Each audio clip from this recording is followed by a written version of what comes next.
My name's Emelyne and I speak for Emmy because so many people suffer in the dark behind closed doors. Emmy has no bias. It affects men, women, children, adults, young and old. It can change during your life, it can get really tough, it can get better and there can be hope. But it's a daily challenge and I speak for all those people that might be bedbound, that might not be able to work, that might have really difficult lives, but we're all in this together.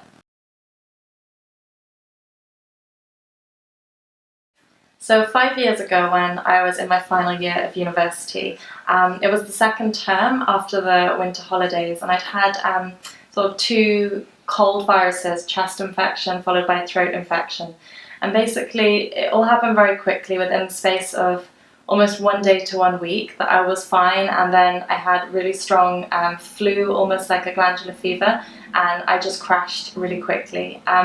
I noticed one day when I was walking onto campus, I'm normally quite a fast walker, and suddenly people were streaming past me and I felt my legs becoming really heavy, my chest, my breathing becoming really heavy, and like my whole body was just slowing down. That night when I went back to my house, I went to bed and I had terrible pains in my legs, and the next morning I just couldn't get up and walk. It was that instant that this virus or mixture of winter viruses just hit me and I was floored.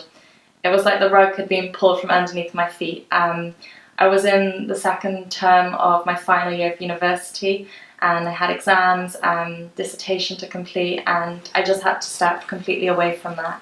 I started having migraines, sickness, nausea, just waking up each morning. It was like I was just in a turbulent storm. Every symptom I could imagine my body was experiencing in one go, with a heavy crashing fatigue. I'd get very strong headaches, which they call brain fog. So whilst I did manage to get my degree and complete my certificate and my exams, it took time. I had extensions, and then I had a year where I was completely out of work or study. So when I had this crash of sort of a glandular fever virus, my GP examined me. I had a number of tests. I was at the hospital because I was in a really severe state and I couldn't walk. I had pains in like glands and lymph nodes, and it felt like my legs were bursting, and I was seen by many different doctors. Eventually they examined me and said that they ruled everything out because nothing was presenting as negative. So when they looked at me, they said I had post-viral fatigue symptoms. This was about a few weeks after having the condition, but then I was monitored for a few months afterwards as well, where they continued to say that it was a continuation of post-viral fatigue symptoms and syndrome. I was then referred to a general specialist. So when I was seen by the general specialist, I had a really poor diagnosis experience.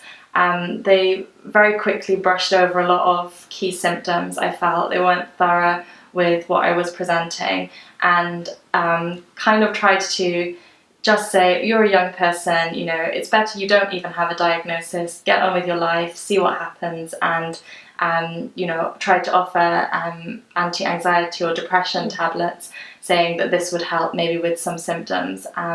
For me, I felt it was not taking everything into account. My family supported me to go to a private clinic in London, which specialises in ME chronic fatigue, and it was there that they could take all of my test results, analyse me, and recognise that I was a sufferer of this condition and that I needed support for this.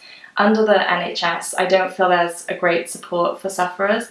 I feel like constantly battling to explain what you're suffering.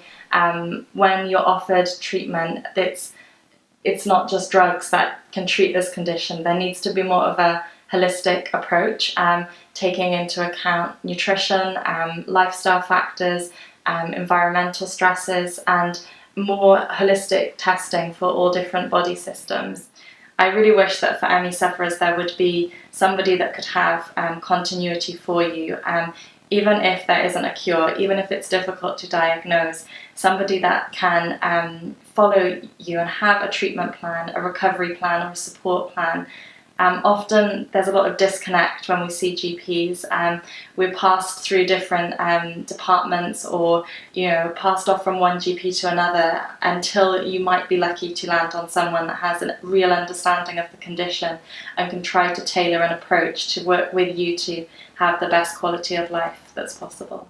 In Cardiff and South Wales, there isn't really a setup specifically for ME, chronic fatigue sufferers. I know across the UK there are some regions that have better provision for this, so it seems really unfortunate that just by chance where you live you can or can't have access to support that you really need. So already this is such a difficult illness that's difficult to diagnose, difficult to treat, difficult to have real hope for.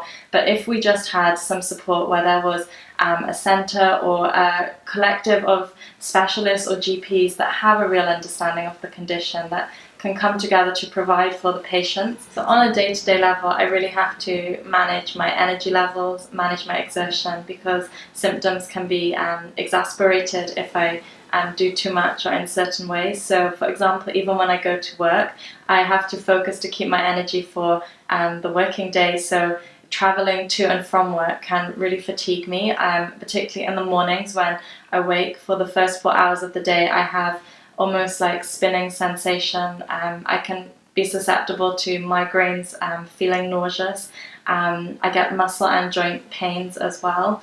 Often day to day, if I'm in public areas as well, I get really sensitive to light and sound, and it can make me have a really quick decline of my overall condition.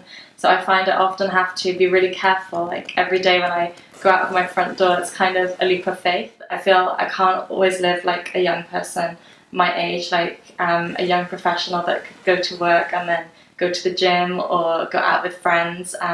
I really have to place events really carefully in my diary, and sometimes the illness is really anxiety inducing because you constantly have to make decisions about, shall I do this or shan't I do this? Will my condition worsen if I do X or Y? You can't have caffeine or alcohol or things because they will make your condition worse and provoke all your symptoms. So I find you have to live in quite a constrained way, and at the same time, even when you try to be as good as you can, the condition can just be volatile, and one day you're okay and another day the symptoms accumulate and you're suddenly kind of crashing out again. A message I would give for people within my community, those people that don't know about ME or CFS as an illness, I encourage them to just take stock, to recognise that even if there are people like myself that look okay, sometimes people are carrying illnesses that you can't see and that are invisible. And I often have friends that will say, "Oh, you look great today," or if I have to cancel on them for a coffee or a dinner, they don't understand why. And sometimes I have to make decisions at really last minute based on how I'm feeling. And I would encourage people to just not be as judgmental, to keep an open mind. And it's difficult to put ourselves in the shoes of everyone. But to learn more about what the illness is, to ask questions to us, how we're coping that day, or if there's anything small that can be done for us, like having a lift somewhere, or just kind of making a cup of tea or sharing some lunch with us. It can be a great highlight amongst the darker sides of the illness too.